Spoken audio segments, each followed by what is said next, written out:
Okay, I'll show you another piece, but in the top center, you see about the white piece that's curved. The other end, I just greased it a little bit and pushed it in, and in the very top, right, see if I can put my finger on it, right up, I can't get my finger into the picture. Anyway, I pushed on the top right in around the turn signal handle, pushed it that angle on it, and it just snapped right in. I tried forever pushing it some other way, and it just went right in. All right, I'll try to show you somewhere, but anyway, what I did was I put in the piece right here by my thumb. Then I put in the copper pin down that slot right where my thumb is there. And then put the spring with two ends, one on each end, plastic end piece.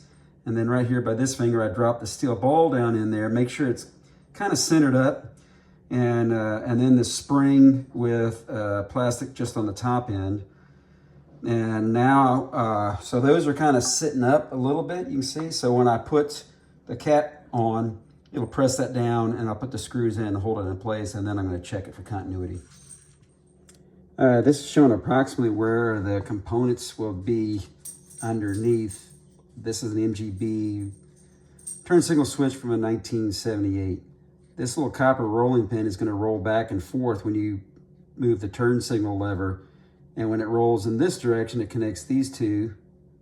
And when it rolls in that direction, it connects those two. And when it's in the neutral position, it sits about where it is now, not making connection with either side. And that's how you get the signal going, you know, from the input here to one of these two outputs, depending if you're going left or right. Likewise, you see this white piece, I believe it's going to move forward and back, and that's going to give it that clicking feel. And on this side, on the right side, I can't really put a finger on it. Right in the center of the scope, you can see the little steel ball, and that can move up and down over a couple of little ridges. It has a spring on top of it. So I'm going to take these out and reinstall them with a switch.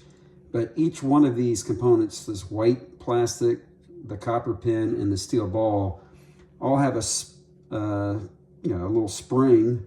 One, similar to that one where there's another one there, right there. Anyway, the springs appear to be three different sizes. Only the skinniest spring will fit in the plastic. The widest one, biggest diameter spring goes to this one, and obviously the odd man out goes over the steel ball. And I believe they all have a plastic button on the top.